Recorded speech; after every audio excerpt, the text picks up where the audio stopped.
आज special report Madhya Pradesh की राजधानी भोपाल से। वो भोपाल, यहां अगर थोड़ा सा हम आपको दिखाएं तो देखिए, ये भारतीय जनता पार्टी नवनिर्वाचित विधायक दल ने अपना नेता चुन लिया, यानी कि मध्य प्रदेश को मुख्यमंत्री मिल गया। मुख्यमंत्री कौन? डॉक्टर मोहन यादव।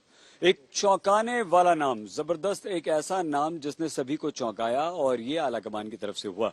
हम आपको सीधे लिए चलेंगे जयपुर, क्योंकि राजस्थान में अब मुख्यमंत्री कौन होगा, सबसे बड़ा प्रश्न यही है। तो हम श्वेता के पास जाएं। छत्तीसगढ़ में हो चुका है, मध्य प्रदेश में हो चुका है, राजस्थान की बारी है। श्वेता सिंह हमारी साथी वहां पर पहुंच चुकी हैं, इस समय हमारे साथ हैं जयपुर से। लेकिन मध्य प्रदेश में दिन भर बड़ा कौतूहल रहा, जिज्ञासा रही, लोग बात करते रहे, 6 नाम चर्चा में रहे, बड़े बड़े नाम थे, उनकी प्रोफाइल पर बात होती रही, उनके रिश्तों पर बात होती रही। लेकिन अंततः नरेंद्र मोदी, अमित शाह ने एक बार फिर से न सिर्फ मध्य प्रदेश को बल्कि पूरे देश को चौंकाया। डॉक्टर मोहन यादव, जो कि शिवराज सिंह चौहान की सरकार में उच्च शिक्षा मंत्री रहे, उन्हें मध्य प्रदेश का नया मुख्यमंत्री बनाया गया। संघ से जुड़े हुए हैं, संघ के सक्रिय कार्यकर्ता रहे हैं। उसके बाद उन्होंने छात्र जीवन से ही राजनीति की शुरुआत की। उज्जैन, महाकाल की नगरी उज्जैन से वो लगातार 3 बार विधायक चुने गए, इस बार भी विधायक चुने गए और मुख्यमंत्री बने। तो फिर छात्र राजनीति में आ गए। महाविद्यालय में उन्होंने सचिव पद का चुनाव लड़ा, सचिव रहे, अध्यक्ष बने, एबीवीपी में उसके बाद आ गए, और इसके अलावा संघ में उन्होंने जबरदस्त काम किया। तृतीय वर्ष, और बड़े पढ़े लिखे हैं डॉक्टर मोहन यादव। डॉक्टर मोहन यादव ने एलएलबी किया है, एमबीए किया है, और डॉक्टर हैं तो पीएचडी तो किया ही है। हम और बात करेंगे, लेकिन इस समय सबसे पहले हम आपको श्वेता के पास लिए चलते हैं। श्वेता, मध्य प्रदेश में तो हमने बहुत बात की। अब लीजिए, मध्य प्रदेश को मुख्यमंत्री मिल गया।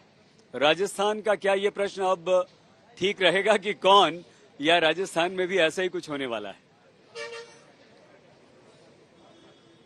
ये चांस कोई नहीं लेने वाला है सईद, लेकिन जो मध्य प्रदेश में हुआ और छत्तीसगढ़ में एक दिन पहले हुआ, क्या उसके संकेत ये बताते हैं कि राजस्थान में कल क्या होगा? सबसे पहले तो भारतीय जनता पार्टी का ये कार्यालय देखिए, जहां पर मेरा ख्याल है कि दीपावली चूंकि बहुत शान से मनाया जाता है, बहुत जश्न की वो लड़ियां आज भी आपको यहां पर लगी हुई दिख जाएंगी। उसके साथ ही जो पोस्टर्स हैं यहां पर, जो उद्घोष कर रहे हैं कि कौन से वो चेहरे महत्वपूर्ण हैं जो मुख्यमंत्री बने न बने, लेकिन निर्णय में क्या शामिल रहेंगे। और इस तरफ अगर आप मेरे बाईं ओर देखेंगे तो यहां पर वो कुर्सियां और स्टेज बनाने के लिए, वो खंबे लगाने के लिए, वो सारा इंतजाम आप देखेंगे जो कि ट्रॉलियों में लाद लाद कर यहां पर लाया जा रहा है। तो ये सारी चीजें यहां पर की जा रही हैं, और लगता है मुझे कि रोशनी की जो जगमगाहट है, जिसके साथ क्या भारतीय जनता पार्टी के मुख्यमंत्री पद का उम्मीदवार, अभी तक उसकी रोशनी की एक लकीर तक निकलकर बाहर नहीं आ रही है। अब तो सब कह रहे हैं कि 115 लोगों में से कोई भी हो सकता है मुख्यमंत्री। अब क्या चीजें बची हैं? जातीय समीकरण की बात हो रही थी, पहले आदिवासी बन गए वहां पर छत्तीसगढ़ में, उसके बाद ओबीसी बन गए मध्य प्रदेश में। तो अब सीधा सा सवाल आ रहा है कि अगर हम फॉर्मूला और गणित जोड़ते हैं तो महिला कोई मुख्यमंत्री का चेहरा नहीं हुआ है, तो क्या महिला हो सकती है? महिला होंगी तो अब सवर्ण जाति से, क्योंकि भारतीय जनता पार्टी का बहुत बड़ा वोट बैंक ये भी है, तो क्या सवर्ण जाति से, क्या सवर्ण जाति की महिला होंगी, या फिर महिला होंगी या सवर्ण जाति की होंगी? तो बहुत सारा परम्यूटेशन, कॉम्बिनेशन जो है सही इस समय सारे के सारे लोग यहां पर लगा रहे हैं। लेकिन मुझे लगता है उसको लगाने में भी लोग, आपसी चर्चा में भी, आपसी विमर्श में भी लोग थोड़ा सा ठिठक जाते हैं कि पता नहीं ऐसा नाम ना हो जिसे कभी सुना ही ना हो। बिल्कुल, आपने ठीक कहा श्वेता। हम शरद कुमार, हमारे संवाददाता के पास भी आपको लिए चलेंगे, लेकिन उससे पहले हम रजनीश अग्रवाल जी हमारे साथ हैं, बीजेपी के प्रवक्ता हैं यहाँ पर। बहुत धन्यवाद रजनीश जी हमारे साथ जुड़ने के लिए। हम आपसे अवश्य बात करेंगे डॉक्टर मोहन यादव पर और मध्य प्रदेश की राजनीति पर भी। लेकिन शरद, जिस तरह से श्वेता कह रही है कि जातीय समीकरण साधने की बात, मध्य प्रदेश में तो साध लिया, ओबीसी मुख्यमंत्री मिल गया, लेकिन हम गेस नहीं कर पाए डॉक्टर मोहन यादव का नाम। इसके अलावा 2 उप मुख्यमंत्री, एक ब्राह्मण और एक दलित।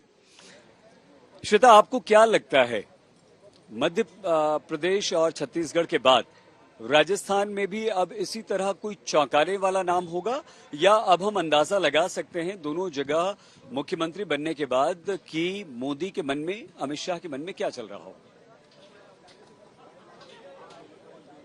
सही देखिए, अब बेसिकली कोई भी चांस नहीं लेना चाह रहा है। मुझे लगता है जितने भी विश्लेषक अभी तक ये तय कर रहे थे कि कौन कौन से वो चेहरे हो सकते हैं, हमने भी बड़ा रिसर्च कर करके उन चेहरों के बारे में सारी जानकारियां निकाली थी, लेकिन एक नए चेहरे के बारे में अब रिसर्च करना पड़ गया था। तो मैं तो उन सारे 115 विधायकों का नाम देख रही हूं जो जीत कर पहुंचे हैं यहां पर भारतीय जनता पार्टी की तरफ से, और खासकर भारतीय जनता पार्टी की जो 9 विधायक जीत कर आई हैं चुनाव, जिनमें से एक दिया कुमारी को सब जानते हैं, जिनके नाम की अटकलें चल रही हैं, दूसरा वसुंधरा राजे जो कि मुख्यमंत्री रही हैं यहां पर और जिनकी अच्छी खासी फॉलोइंग है, उनको एक नेता के तौर पर उतनी कद्दावर नेता बीजेपी के राजस्थान इकाई में कम से कम नहीं है और इसीलिए उनका नाम सबसे ज्यादा सुनते हैं। लेकिन अब जब यहां पर पर्यवेक्षक कल सुबह 11 बजे आ जाएंगे सईद, जिसके बाद बैठकों का दौर उनके होटल पे ही शुरू होना है, तो उसमें सीधे से बात यह हो जाती है कि राजनाथ सिंह की अगुवाई में जब यहां पर तीनों पर्यवेक्षक आते हैं तो नतीजा, निष्कर्ष क्या मान मनोवल तक पहुंचता है। हालांकि वसुंधरा राजे की बहुत सारी मुलाकातें दिल्ली में भी हो गई थी, जिसके आगे अब लगता नहीं कि कोई भी पेच फंसा है। अब नाम तय है, मुहर लगनी है यहां आके। जी ठीक है, हम और आपसे बात करेंगे, लेकिन मध्य प्रदेश पर अगर एक बार फिर से लौटें तो आज मध्य प्रदेश ने न सिर्फ मध्य प्रदेश के लोगों को, मध्य प्रदेश के नेताओं को, बल्कि देश भर को चौंकाया, क्योंकि मध्य प्रदेश को एक ऐसा मुख्यमंत्री मिला जिसके नाम की चर्चा कोई भी नहीं कर रहा था, मतलब मोदी के मोहन। हमारी विस्तृत रिपोर्ट। 16.5 साल तक मध्य प्रदेश के मुख्यमंत्री रहे शिवराज सिंह चौहान की यूं छुट्टी हुई और उनकी जगह ऐसे चेहरे को कमान देने का ऐलान किया गया जिनका नाम सुनकर पहली बार सभी चौंक गए। तमाम हैवीवेट नेताओं को मोहन यादव ने पीछे छोड़ दिया, जैसे शिवराज सिंह चौहान, नरेंद्र सिंह तोमर, प्रहलाद पटेल जैसे दिग्गज नेता। केंद्रीय पर्यवेक्षक के नेतृत्व में बैठक संपन्न हुई है। उस बैठक में भारतीय जनता पार्टी के हमारे वरिष्ठ नेता मुख्यमंत्री आदरणीय शिवराज सिंह चौहान ने मोहन यादव जी का नाम प्रस्तावित किया मध्य प्रदेश के नए नेता के लिए, विधायक दल के नेता के लिए। और हमारे केंद्रीय मंत्री रहे वरिष्ठ नेता आदरणीय नरेंद्र सिंह तोमर जी, आदरणीय कैलाश विजयवर्गीय जी, आदरणीय प्रहलाद पटेल जी, आदरणीय मध्य प्रदेश के हमारे सभी वरिष्ठ नेतृत्व ने उनके प्रस्ताव का आज अभी समर्थन किया है। और मैं मोहन यादव जी मध्य प्रदेश के विधायक दल के नए नेता के तौर पर आज वो निर्वाचित हुए हैं। मैं भारतीय जनता पार्टी मध्य प्रदेश की ओर से, मध्य प्रदेश के करोड़ों करोड़ कार्यकर्ताओं की ओर से उन्हें बहुत बधाई और शुभकामनाएं देता हूं। सरल शब्दों में समझें तो छत्तीसगढ़ में सीएम के चेहरे ने थोड़ा चौंकाया, लेकिन मध्य प्रदेश में मोहन यादव का नाम बहुत बड़ा सरप्राइज, क्योंकि मोहन यादव ने ऐसे ऐसे दिग्गजों को पछाड़ दिया जिसके बारे में अनुमान लगाना भी मुश्किल था। हमने सबने मिलकर संकल्प किया, मेरे जैसे छोटे कार्यकर्ता को एक बड़ी जवाबदारी दी। मैं जवाबदारी की इस बड़े काम को बता सकता हूं कि केवल ये भाजपा ही है जो सामान्य से छोटे से कार्यकर्ताओं को भी इतनी बड़ी जवाबदारी देती है। यही हमारा अपना भाजपा का चरित्र है। भाजपा के इस नए दायित्व के मैं लिए हृदय से आभार भी मानता हूं और आप सबके विश्वास के साथ निश्चित रूप से जो विकास का कारवा बढ़ाया माननीय मुख्यमंत्री शिवराज सिंह जी चौहान ने और यशस्वी प्रधानमंत्री के नेतृत्व में, निश्चित रूप से हम इसको आगे बढ़ाएंगे। एक बार फिर मैं हमारे लिए जो स्लोगन था एमपी के मन में मोदी और मोदी के मन में एमपी, इस स्लोगन के आधार पर निश्चित रूप से उनके विकास के सपने को लेकर आगे चलेंगे। मैं एक बार फिर हृदय से माननीय यशस्वी प्रधानमंत्री, माननीय गृह मंत्री अमित जी, माननीय नड्डा जी, माननीय वीडी जी का आभार मानता हूं, माननीय शिवराज सिंह जी का आभार मानता हूं, जिन्होंने मुझे बहुत बड़ी जवाबदारी दी। हृदय से आप सबका आभार। एबीवीपी के सामान्य से कार्यकर्ता से लेकर मुख्यमंत्री तक के सफर के बारे में आपको बताए, उससे पहले मध्य प्रदेश की राजनीति की सबसे दिलचस्प तस्वीर को आज देखिए।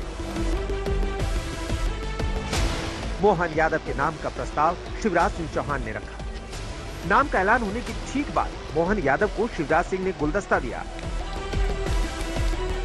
इसके बाद मोहन यादव ने पैर छूकर शिवराज सिंह चौहान का आशीर्वाद लिया। इसके बाद मध्य प्रदेश में शिवराज सिंह की पारी खत्म हो गई और मोहन यादव की कप्तानी में बीजेपी नई इनिंग शुरू करेगी। ये सारा विषय प्रदेश की जो एक टीम होती है और विधायक दल के जो प्रमुख लोग होते हैं वो सब बैठ करके विचार करते हैं, एक एक नाम पर विचार करते हैं और उसके बाद पार्लियामेंट्री बोर्ड के ऊपर मोहर लगती है, तब जाकर के ये सारी चीजें होती है। प्रदेश के जो वर्तमान मुख्यमंत्री हैं उन्होंने स्वयं इच्छा पकड़ी है कि इस नाम का प्रस्तावना मैं करूंगा। उन्होंने प्रस्तावना की और बाकी जो प्रमुख 9-10 लोग हैं उन्होंने उसका समर्थन किया, अनुमोदन किया। अब दूसरी तस्वीर देखिए, ये राजभवन की। शिवराज सिंह ने गवर्नर को इस्तीफा दिया और इसी वक्त मोहन यादव ने सरकार बनाने का दावा पेश किया। एक फ्रेम में सीएम से भूतपूर्व सीएम बन गए शिवराज और मोहन यादव भावी सीएम। ऐसी तस्वीर अमूमन राजनीति में देखने को कम मिलती है, लेकिन यही है प्रधानमंत्री मोदी का सरप्राइज। भरोसा था, वहां की जनता पर भरोसा था और आज हम नतीजे देख रहे हैं। मध्य प्रदेश ने भी हमें फिर दिखाया है कि भाजपा के सेवा भाव का कोई विकल्प नहीं है। 2 दशक से वहां भाजपा की सरकार है और इतने वर्षों के बाद भी भाजपा पर भरोसा लगातार मजबूती हो रहा है। बीजेपी ने सिर्फ सीएम के चेहरे पर नहीं चौंकाया, बल्कि डिप्टी सीएम के चेहरों ने भी हैरान कर दिया। मोहन यादव को सीएम का फेस चुना गया, जबकि राजेंद्र शुक्ला और जगदीश देवड़ा को डिप्टी सीएम। ये वो नाम है जो चकाचौंध से दूर हैं, लेकिन संगठन से लेकर सरकार में लो प्रोफाइल रहते हुए काम करते रहे। अशोक सिंघल और सईद अंसारी के साथ रवीश पाल सिंह, भोपाल, आज तक।